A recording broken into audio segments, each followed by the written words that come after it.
Welcome back to Big Dog Repair. Today is tool time with the big dog. Let's go in the toolbox and see what we have to make another video on all the different things you can use to do one job. Today I believe I'm going to go ahead and do all the tools we use to clean out the bore, measure out the bore to see if it's usable or not. So stay tuned. Let's get to work.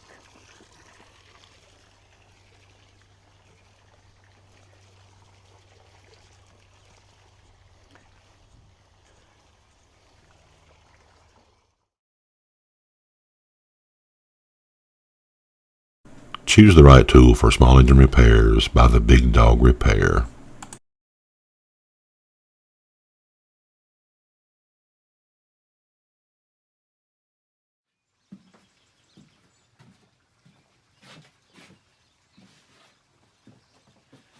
Okay, tool time with the big dog. Today we're going to learn how to measure, clean the bore, and what we use to put new piston rings in. I'm not going to do the whole job. I'm just going to show you the tools that we use. For you newcomers or you beginners that want to become small engine repair mechanics, there's a variety of tools to use. Let's check them out.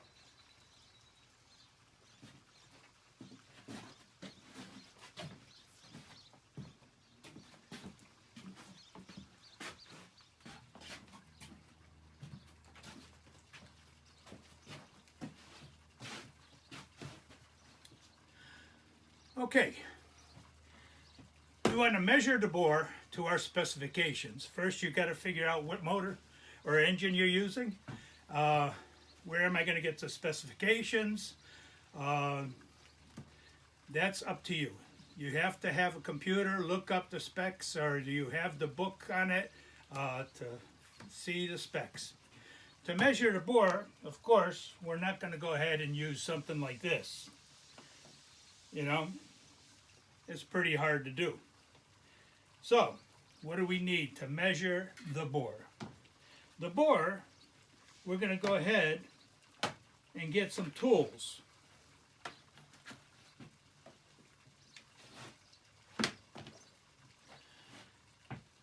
Micrometers.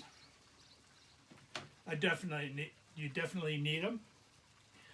Or you can go ahead and get calipers like this here, or a cheapy set from Harbor Freight, which is alright too. And if you can't read the dial, this will tell you on the the screen what size that you're going to be measuring. These are very simple to use. You just roll it and it opens up. You do the inside dimension on the points here and the outside dimension over here. With these calipers, this dial indicator has a dial. It tells you thousandths of the inside measurement or the outside measurement. So you can get one of these if you think you're,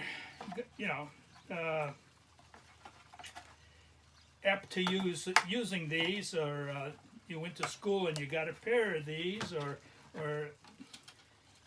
you're familiar with them. So you can go ahead and get something like this. Micrometers, same thing. They have digital ones and they have analog ones. You're going to need a big enough set to accept the size bore you're going to be using or doing. You can go ahead and buy a set of these. These are inside dimension for the bores. You get the size that's closest to yours and you lock it in by turning the back. And then when you put it in the bore and open it, from end to end is your bore size. That's where you need the calipers or micrometers. Once you get that set and you open it up to what your bore is, you can measure from end to end with the calipers. That'll give you the reading of what it is. What you're going to need is the reading of what it needs to be. So you have a set of these. You measure the bore inside. Remember, you have to measure it in 3 different locations: top, middle, and bottom. And not only north and south, but east and west. So that's 6 measurements you're going to have to take to see if the bore is good. You can get a set like this, like I said, or you can go ahead and buy a good set like this. Depends on how much work you're going to do. This is a bore gauge that you set up.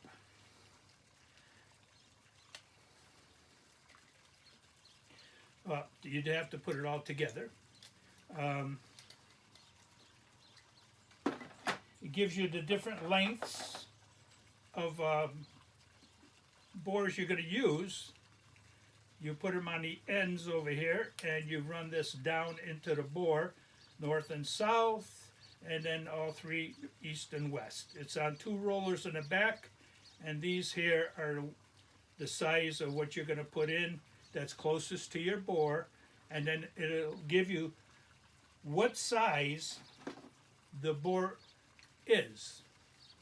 Same as this tool, but just a little more elaborate. Okay.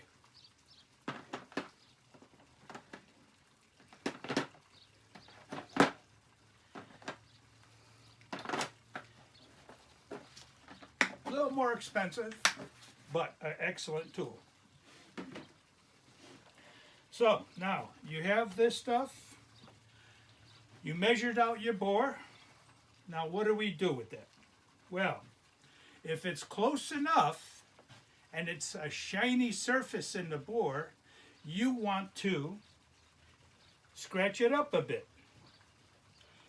You can go ahead and use Scotch-Brite. This is a little ball. You can run the ball into that the bore to rough it up a bit, or you can use it by hand. You buy Scotch-Brite by sheets like this here, or a ball. Cut yourself off a little piece and you can rub it by hand. It's up to you. The cheaper way or the more expensive way would be to go ahead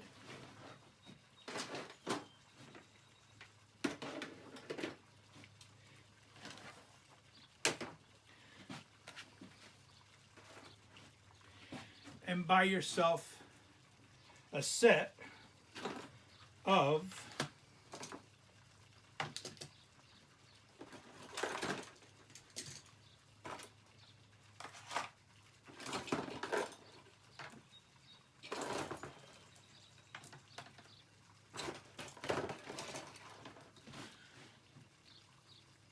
boring tools. You can get the small ones, so you can use them for chainsaws, things like that. Brand new in the box. They're not that expensive. Or you can get the ones for your cylinders, which are a little bigger. What happens here is you put this in your cylinder, and as it spreads open in your cylinder, you have these stones that are going to be run around, and you're going to be going up and down and running them around the cylinder to scratch up the surface. Not too much now, because you don't want to make it too big. But first of all, you want to go ahead and use a lightweight oil. You could use 3-in-1 oil. You could buy boring oil to put on your tool so you don't scratch it up too when it's dry.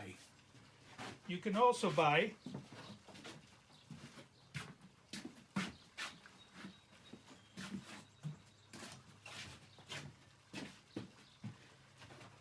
Zoom, a very light oil too.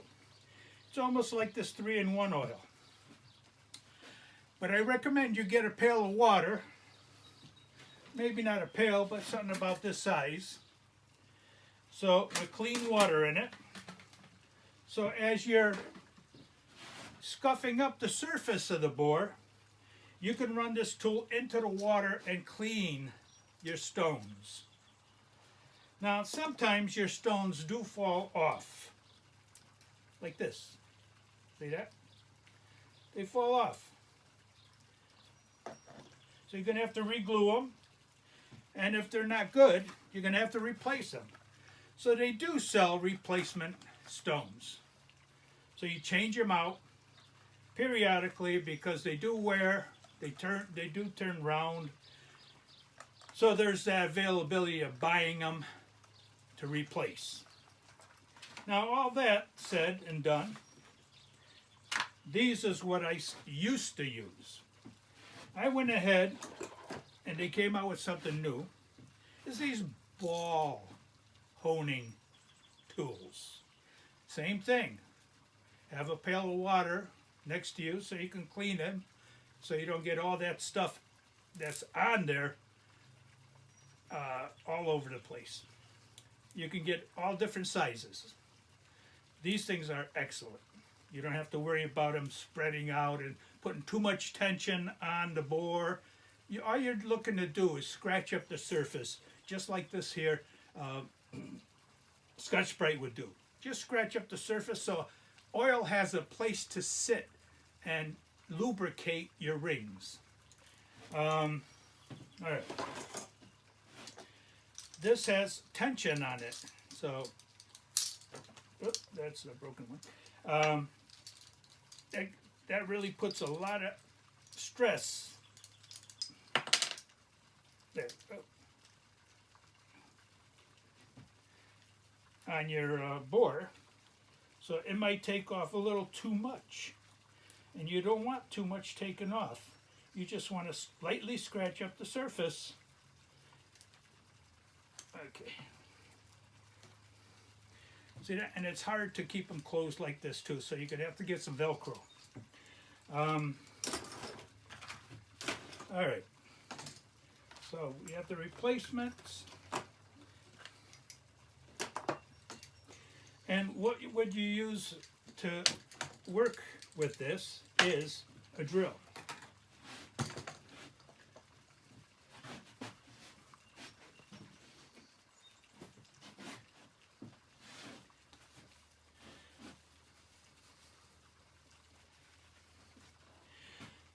You would put your drill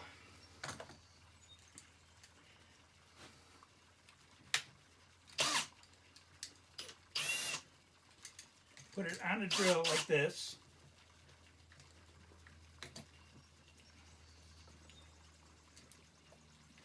and you would run this down, up and down on the bore, all right, with it spread open with oil on there, and that would do the job for you.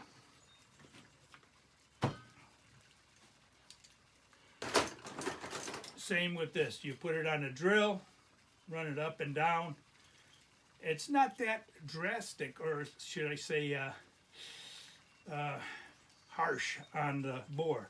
It'll give you just enough scratches to keep the oil on. Lightweight oil, like I said, or boring oil. Either or. Now, to put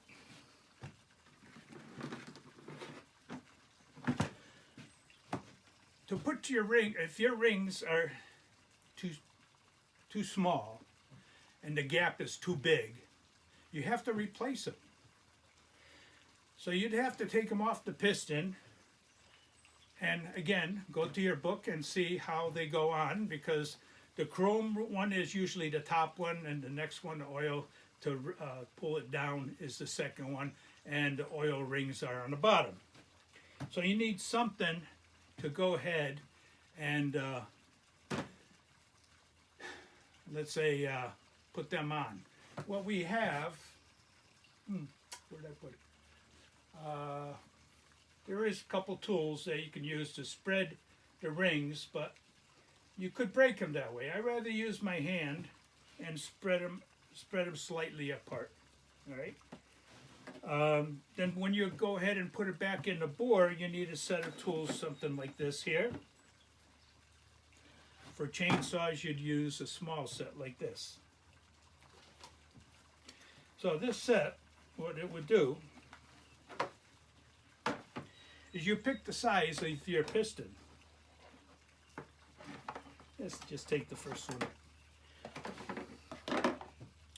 You would take this tool here,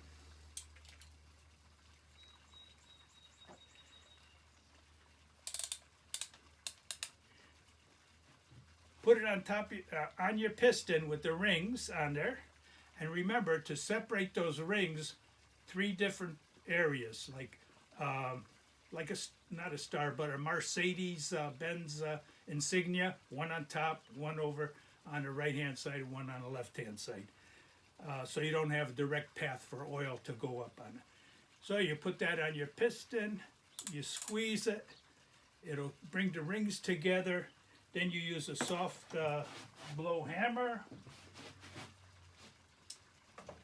something like this here with a rubber end on it, and you tap down your piston into the bore.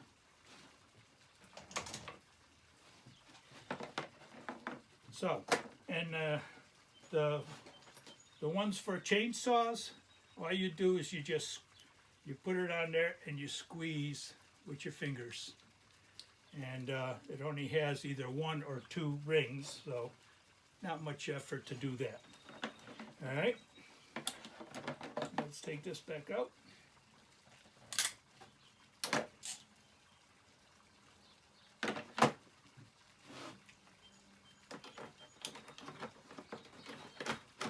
You don't have to go buy a set like this.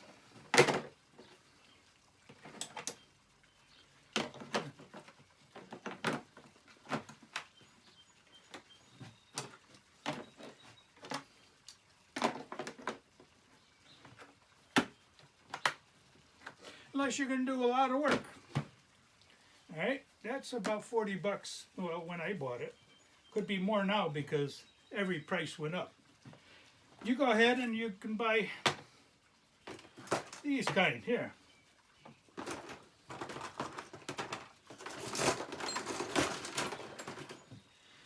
All you do, you put this on your piston, you open this up,